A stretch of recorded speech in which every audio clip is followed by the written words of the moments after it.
आप सबने पढ़ा ही तो था रामचरितमानस में। जी हाँ, बाबा जी के उस तुलसी बाबा के उस महान रामचरितमानस में कि नियोग विधि से भगवान श्री रामचंद्र और उनके तीनों भाइयों का जन्म हुआ था। नियोग विधि क्या होती है?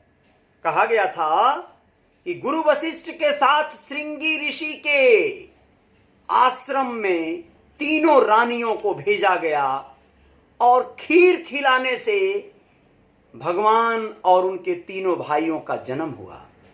यही बात तो डॉक्टर संजय निषाद जी ने कह दिया। क्या गलत कह दिया भाई?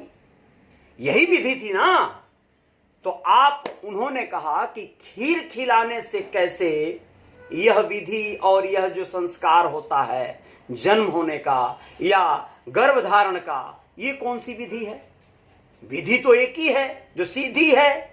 अब जो है आ गया है तमाम तरह का टेस्ट ट्यूब बेबी और तमाम तरह के व्यवस्थाएं।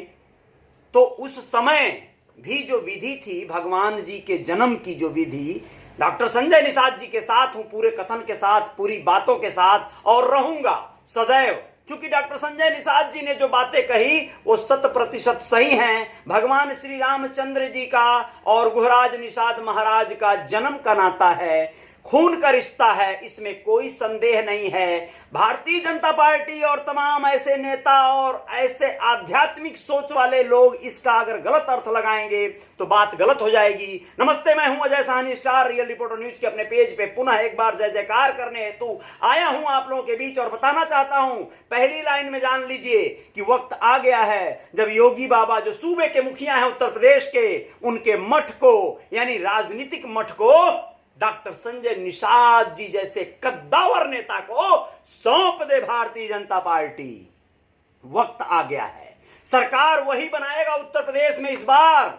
जय जयकार उसी की होगी जिसके साथ होंगे हमारे निषाद सरकार, यानी महामना डॉक्टर संजय निषाद।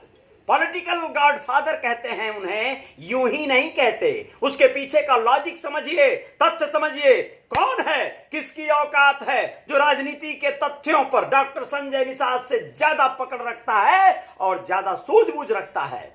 कोई नहीं है। आज तक क्यों नहीं इस स्थिति में आ पाया निषाद, जब देश की इलेक्ट्रॉनिक मीडिया, संभ्रांत मीडिया, बड़ी बड़ी मीडिया और बड़े बड़े रिपोर्टर ये बता पावे कि उत्तर प्रदेश में लगभग 60 से ज्यादा सीटें ऐसी हैं जहां पर निषाद बाहुल्यता है। निषाद जिस तरफ रुझान कर देगा वहां पर वह सीटें जीत जाएगी, चाहे जो भी पार्टी हो। जिस पार्टी ने निषाद पार्टी को अपना समझ लिया, अपना बना लिया, उसके ताकत को समझ लिया, उसी की जय जयकार होनी है, बाकी सब बेकार होनी है। यह बात तय है, 100% सही है। पॉलिटिकल विषय पे बात करने आया हूं और यही बात आज होगी, अभी होगी, इस पोस्ट में होगी। निषाद पार्टी को जिस तरह से लटकाई हुई है भारतीय जनता पार्टी टिकटों के बंटवारे पर लेकर, उसे जल्द से जल्द अपने पत्ते खोल देने चाहिए, स्पष्ट बोल देना चाहिए। या तो उसे निषाद पार्टी की जरूरत है तो उसे हिस्सेदारी दे, आरक्षण दे, जो उसका मूल मांग है। निषाद पार्टी ने जो अपने समाज के लिए 17 पिछड़ी जातियों को आरक्षण देने के ऊपर जो तमाम कवायद की है, उस कवायद पे अमल करें, नहीं तो फिर जो है ये अलायंस नहीं हो पाएगा, और हो भी गया तो सीटों पर होगा। कितनी सीटें आप दे रहे हैं, हमारी हिस्सेदारी तय होगी, तब जाकर फिर आपके साथ जो है यारी होगी। वरना इसे आप चाहे जो भी रंग दे दें, गद्दारी कह लें, लेकिन निषाद पार्टी किसी और के साथ अगर चुनाव लड़ती है तो इसमें फिर गलत क्या है? वैसे मुझे पूरा विश्वास है नरेंद्र मोदी जी पर और अमित शाह जी पर। वह लोग काफी सुलझे हुए लोग हैं, वह लोग समझते हैं राजनीति के सारे ताश पत्ते को, और वह लोग जो है एक जो निर्णय लेंगे, जो सटीक निर्णय लेंगे, वह बेहतर हितकर साबित होगा।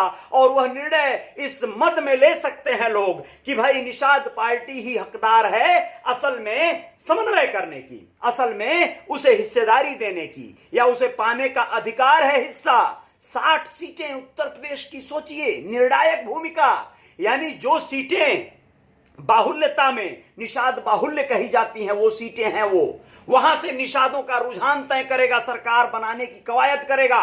डॉक्टर संजय निषाद जी ने कहा कि राम हमारे निषाद राजगुहा के चचेरे भाई हैं। क्या दिक्कत है भाई? श्रृंगी ऋषि जो हमारे निषाद राजगुहा भगवान के जो सगे चाचा थे, वह जो है ऋषि बन गए थे, तपस्वी बन गए थे, जबकि निषाद राजगुहा के पिताजी वह राजा थे और राजा के बेटे हमारे निषाद राजगुहराज थे। और भगवान श्री रामचंद्र जी की पैदाइश या जन्म की कहानी श्रृंगी ऋषि से सीधे जुड़ती है। श्रृंगी ऋषि के पुत्र कहलाएंगे। अगर आप नहीं मानते हो या जो नहीं मानता है फिर वो जान नहीं पा रहा है पूरे इतिहास को, पूरे तथ्यों को, अध्यात्म की चश्मे से वो जरा हट के अलग तरह से देखे, विधि विधान पर देखे तो नियोग विधि क्या होती है यह समझ में आ जाएगा। और आप लोगों को एक बात बताना बहुत जरूरी है कि निषाद पार्टी के हमारे महामना डॉक्टर संजय निषाद जी की बात अगर करते हैं तो बहुत बड़ी आस्था के केंद्र बन चुके हैं। आज के तारीख में उस व्यक्ति के साथ चाहे जो लोग खड़े हैं, उन लोगों को पता है कि इन्होंने कहां से कहां निषाद समुदाय को लेकर आए, इन्होंने क्या पहचान दिया इस पूरे प्रदेश में जहां पर बिखरे हुए थे निषाद, अलग अलग पार्टियों के मोहरा बने हुए थे निषाद, वहां पर इन्होंने उन्हें एक माला में पिरोने का कार्य किया। और उसके बाद तमाम दूसरे दल, दूसरे पार्टी या दूसरे नेताओं को यह समझ में आया कि वाकई निषादों के वोट में ताकत है जी, यह तो बहुत बड़ी बात है। तो लोगों ने भी अपने अपने हिसाब से पैंतरा लगाना शुरू किया। यह बात अलग है, आप लोगों को बताना बहुत जरूरी है कि मैं ये नहीं कहता कि डॉक्टर संजय निषाद जी के अलावा किसी ने समाज के हित में कोई कार्य नहीं किया है। कार्य बहुत लोगों ने किया है, लेकिन उन लोगों ने उस लेवल पर जाकर कार्य नहीं किया है जिसे 100% कहते हैं। 100% क्या होता है? आप जिस कार्य को अगर करते हैं उसमें आप पूरी ताकत नहीं लगाते, पूरा तन मन धन से एकाग्र नहीं होते, तो फिर उसका परिणाम नहीं आता है। जिस कार्य को लेकर आप दीवाने हो जाते हैं, मतवाले हो जाते हैं, वहां से रिजल्ट आते हैं। मैं आप लोगों को स्पष्ट बताना चाहता हूं, जंगल बियाबान बना हुआ था श्रृंगवेरपुर नगर, वह घाट, वह पवित्र स्थल जहां भगवान श्री रामचंद्र को आश्रय मिला था। केवट राज हमारे जिनको नाव से पार लगाए थे, वह श्रृंगवेरपुर महाराजा निषाद राजगुहा का गढ़, उनका किला आज भी जिसके साक्ष्य वहां मौजूद हैं, जाकर कोई देखे। श्रृंगवेरपुर जो इलाहाबाद से नजदीक है, उस घाट के किनारे बने उनके किला के आज भी तमाम पुरातत्व विभाग के द्वारा डिक्लेयर किया गया अस्तित्व बचा हुआ है। वहां पर उनकी बावली, जिस पानी को फिल्टर करने की विधि बनाई गई है, वहां से कैसे हमारे निषाद राजगुहा के महल में, किले में सरयू नदी के पानी को फिल्टर करके भेजा जाता था, वो उनकी पूरी टेक्नोलॉजी वहां पर लगी हुई है। राजा थे वो। और आप लोगों को बताएं कि उस राजा का जो वर्चस्व बढ़ाने का, उनका सम्मान बढ़ाने का कार्य किया डॉक्टर संजय निषाद जी ने, वो आज तक किसी ने नहीं किया। क्यों भाई? भगवान श्री रामचंद्र का मंदिर बनवा सकते हैं भारतीय जनता पार्टी के जो हमारे महानुभाव नेतागण हैं, तो भगवान गुहराज निषाद का क्यों नहीं बनवाएंगे आप? भगवान गुहराज निषाद हमारे जो है उसी स्तर के, उसी लेवल के जो है छवि थे, खाली निषाद थे इसलिए उनको बहिष्कार कर दोगे? यह सरकार दो आंखों से देखने वाली सरकार है। और आपको बताएं, चाहे समाजवादी पार्टी सरकार आ जाए, बहुजन समाज पार्टी की सरकार आ जाए, कोई नहीं यह कार्य करेगा अगर निषाद पार्टी उनके साथ नहीं होगी। निषाद पार्टी यदि रहेगी तो अपने हक हुलूल को मांगेगी, अपने अधिकार को मांगेगी। भगवान श्रृंगवेरपुर हमारे राजा के राजमहल को फिर से रौनक में बदल देगी। पर्यटन स्थल वहां बनना चाहिए, वहां भव्य उनका मंदिर बनना चाहिए, वहां पर उनका विशाल किला की फिर से वही रौनक लौटाई जानी चाहिए। मुर्दा घट्टी बना के छोड़ दिए हो तुम लोग। वहां पर कोरोना के दौरान बहुत से मुर्दों को गाड़ा गया उस रेत पर, नदी के किनारे। वो बहुत बड़ा वहां पर हम कह रहे हैं कि वह दाह संस्कार करने का बहुत बड़ा प्लेस है। भगवान करें कि ऐसे श्रृंगवेरपुर पवित्र स्थल पर दाह संस्कार करने के लिए, अंतिम यात्रा के लिए लोग जावें, दूर दूर से आवें। स्वागत है, सबका अभिनंदन है, लेकिन उस माटी को जिसे माथे पर चंदन बनाकर लगाना चाहिए, उसका इतना ज्यादा अवहेलना कैसे कर सकते हो? निषाद पार्टी को उसका असली सम्मान और अस्तित्व देना पड़ेगा। चाहे जो भी राज करना चाहता है उत्तर प्रदेश में, वो निषाद पार्टी को नकार कर कदापि राज नहीं कर सकता है, यह तय है। डॉक्टर संजय निषाद जी ने जो आज बोया है वो फसल अब कटने की तैयारी में है। लेकिन कटने का मतलब क्या हुआ? आप जो चाहेगा वही उठा ले जाएगा क्या?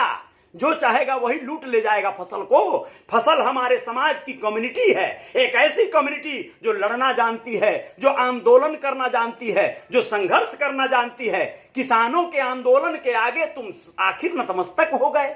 1 साल लगा किसानों को, लेकिन आखिर झुकना पड़ा सरकार को। कानून जो बनाए थे, जिसको काला कानून कहते थे किसान, उसे वापस लेना पड़ा।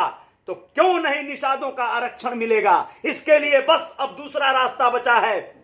मैं स्पष्ट करना चाहता हूं, इस बार औकात दिखा देने का वक्त आ गया है। डॉक्टर संजय निषाद जी को चाहिए कि वो किसी भी तरह से इन लोगों के चाल में और जाल में न फंसें, वरना ये लोग फिर से भौकाल बांधकर, बहुत सारे लॉलीपॉप दिखाकर, बहुत सारे जो है पद प्रतिष्ठा का लालच दिखाकर, यह उनको अपने जाल में फंसाकर फिर से जो है एक बार इनका सदुपयोग या दुरुपयोग कर बैठेंगे सब, और फिर बाद में नकार देंगे।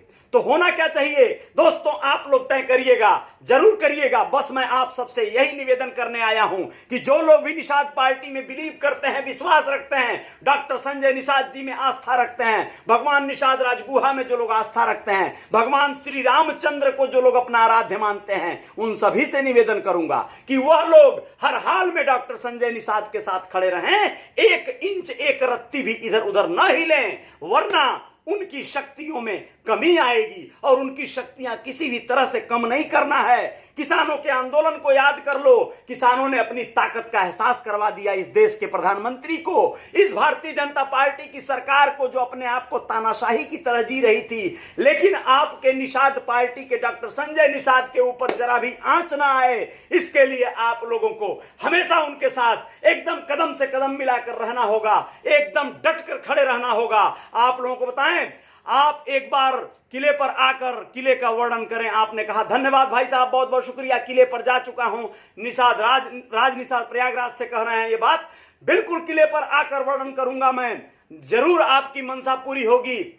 लेकिन एक बार उन्हीं डॉक्टर संजय निषाद जी के साथ किले पर जाने का अवसर मिला था, 2013 की बात है दोस्त। उस समय इतना सोशल मीडिया एक्टिविटी नहीं थी, तो उस समय की वीडियो और उस समय का लाइव सेशन ये सब नहीं हो सका था। लेकिन आप लोगों को ये बताता हूं, जरूर मैं आऊंगा किले पर जाकर, वहां से ये व्याख्यान और वर्णन करूंगा।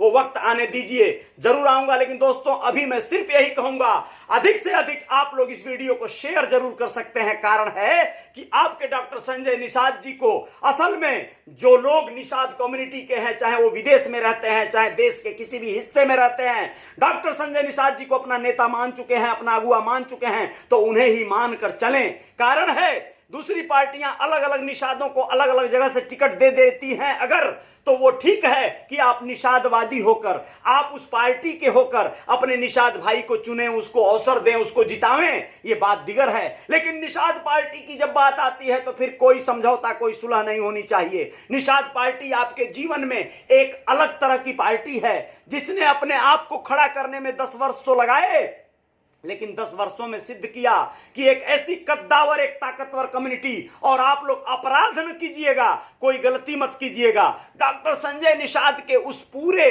कहीं ना कहीं सोच को फॉलो करिएगा। बीच बीच में ये जो वीडियोस आती रहती हैं, जो तमाम स्टिंग ऑपरेशन आदि जैसी, जिसमें कहा जाता है गोली चलवाएंगे, थाने फुकवाएंगे या कुछ और करेंगे, ये सब बातें कहने की हैं। ये सब बातें ऐसी हैं जो सिर्फ कहने के लिए हैं, ये असल में कराई नहीं जाती। कोई क्राइम अगर कराए होते डॉक्टर संजय निषाद, तो सोचिए आज तक क्या हुआ होता उनके साथ। अगर उनके साथ कोई गलत कदम न उठा सके सरकार, कोई पुलिस और कोई कार्रवाई ऐसी न कर सके, उनको गलत तरीके से किसी इल्जाम में फंसा न सके, बजा न सके, तो आपको सिर्फ इसके लिए एक ही कार्य करना होगा कि उनके साथ हर हाल में खड़े रहना होगा। वरना आपके डॉक्टर संजय निषाद जी को उनकी पूरी बनी बनाई इस पूरे कायनात को, जो उन्होंने बनाने में इतने वर्षों लगाए, इतना मेहनत किया, इतना आंदोलन किया, इतना ज्यादा दौरा किया, इतनी यात्राएं किया, वो सब वेस्टेज हो जाएंगी। आपको हर हाल में उनके साथ डटकर खड़े रहना है। आप हैं तो उनकी ताकत है, आप नहीं है तो उनकी ताकत कम हो जाएगी। दोस्तों बहुत बहुत शुक्रिया, बहुत बहुत धन्यवाद। आप लोग अपना ख्याल रखिएगा, जय जयकार जारी रहेगी। कोरोना, लॉकडाउन, कोई भी चीज हो, आप अपनी सेफ्टी, अपना परिवार की सेफ्टी रखते हुए डॉक्टर संजय निषाद के कदमों से कदम मिलाकर चलने का प्रयास कीजिएगा। उन्हें हर स्तर पर सहयोग कीजिएगा, चाहे सहयोग जिस रूप में हो, आपका शारीरिक हो, आपका 1 रुपए का सहयोग हो, आपके समय का सहयोग हो, आपके बौद्धिक क्षमता का सहयोग हो, आपके एक वीडियो को शेयर करने का सहयोग हो, या फिर आपके उनके एक फोटो को खरीद लेने का सहयोग हो। सहयोग हर हाल में होना चाहिए, तभी जय जयकार होगी, वरना बहुत ज्यादा जीवन में अंधकार आ जाएगा, आप अकेले हो जाएंगे, जंगल में खो जाएंगे। जय हिंद, जय भारत, बहुत बहुत शुक्रिया।